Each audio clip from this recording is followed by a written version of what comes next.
আসসালামু আলাইকুম। আমি আপনাদের দেখাবো অ্যাডোবি ফটোশপে পেন টুলের ব্যবহার। অ্যাডোবি ফটোশপে পেন টুলে ব্যবহার অতি সহজে পেন টুল ব্যবহার করে আপনারা ব্যাকগ্রাউন্ড সহ অন্যান্য যে কাজগুলি করতে পারেন সেই কাজগুলি অতি সহজে আমি আপনাদেরকে পেন টুলের ব্যবহারটা দেখাবো। দেখেন, তাহলে আমরা শুরু করি। দেখেন, আমরা প্রথমে অ্যাডোবি ফটোশপে গেলাম। আমি একটা ছবি এনে রাখছি সাকিব আল হাসানের।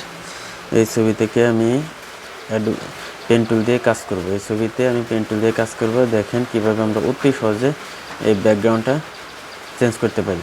দেখেন, এই যে পেন টুল সিলেক্ট করলাম, পেন টুল সিলেক্ট করার পরে দেখেন এটা আমি জুম করে নিলাম, জুম করলাম যাতে আমার কাজ করতে সুবিধা হয়। জুম করার পরে এই যে পেন টুল দিয়ে এখানে ক্লিক করলাম, ক্লিক করার পরে আবার ক্লিক করলাম।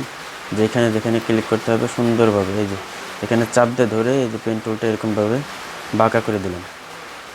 আপনারা কাজ করতে করতে যখন প্রফেশনাল হয়ে যাবেন তখন আরও ভালো পারবেন। দেখেন, এই যে মাউসের রাইট বাটন প্লাস অল্টার একসাথে ক্লিক করলে এই যে পেন টুলের আপনার সামনের যে অতিরিক্ত অংশটা সেটা কেটে যাবে। আবার ব্যবহার করলাম, আবার ক্লিক করলাম। দেখেন, ক্লিক করতেছি, এই যে ক্লিক করতেছি। দেখেন, এই যে আবার ক্লিক করলাম। এই যে অতিরিক্ত অংশটা এটা মাউসের রাইট বাটন প্লাস অল্টার একসাথে চাপ দেবেন। মাউসের রাইট বাটন প্লাস অল্টার একসাথে চাপ দিলে এই যে অতিরিক্ত অংশটা কেটে যাবে। আবার চাপ দিলাম। দেখেন, এই যে মাউসের রাইট বাটন প্লাস অল্টার একসাথে চাপ দিলে কেটে যাবে। বৃষ্টি হচ্ছে আমাদের এখানে, একটু বৃষ্টি শব্দ পাইতে পারেন। দেখেন, এই যে অতিরিক্ত যে অংশটা এটা মাউসের রাইট বাটন প্লাস অল্টার একসাথে চাপ দেবো। মাউসের রাইট বাটন প্লাস অল্টার একসাথে চাপ দেবো। দেখে সুন্দরভাবে টুলটা করার জন্য এই যে এইভাবে অ্যাঙ্গেল করে দিলাম। অ্যাঙ্গেল করার পরে এই যে অংশটা এখানে মাউসের রাইট বাটন, দেখেন আমি জুম করে দেখাই, মাউসের রাইট বাটন চাপ দেবেন একসাথে প্লাস অল্টার চাপ দেবেন। ওকে, আবার এই যে মাউসের রাইট বাটন প্লাস অল্টার আবার ক্লিক করলাম। দেখেন, মাউসের রাইট বাটন প্লাস অল্টার, এই যে আমার কাটা হয়ে গেছে প্রায়। দেখেন, মাউসের রাইট বাটন প্লাস অল্টার, এই যে মাউসের রাইট বাটন প্লাস অল্টার দিয়ে একবারে অতিরিক্ত অংশটা কেটে দেবে যাতে আপনার পেন টুলের ব্যবহারটা সুন্দর হয়। মাউসের রাইট বাটন প্লাস অল্টার দিয়ে একবারে এই যে অতিরিক্ত অংশটা সবসময় কেটে দিলে সুন্দরভাবে আপনারা পিছনে ব্যাকগ্রাউন্ডটা চেঞ্জ করতে পারবেন ইচ্ছা মতো। মাউসের রাইট বাটন এই যে ক্লিক করলাম, ক্লিক করার পরে দেখেন মাউসের রাইট বাটন প্লাস অল্টার দিয়ে এই যে অতিরিক্ত অল্প অংশ দেখেন, আমি আপনাদেরকে জুম করে দেখাই।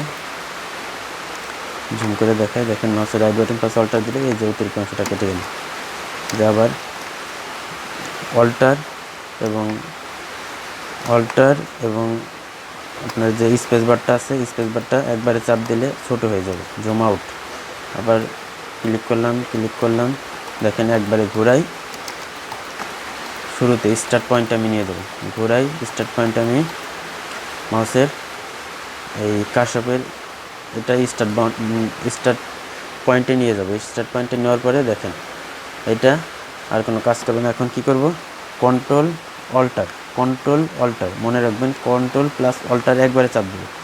দেখেন, একবারে চাপ দিলে এটা ঘুরতেছে। ঘোরার পরে আমি এখান থেকে ব্যাকগ্রাউন্ড কালারটা সিলেক্ট করবো। ব্যাকগ্রাউন্ড কালারটা সিলেক্ট করলে দেখেন এখান থেকে যদি নীল নিই, আমি সাধারণত আমরা পাসপোর্ট সাইজে নীল ব্যবহার করি, নীল কালারটা নিলাম, নীল কালারটা নিয়ে ওকে দিলাম।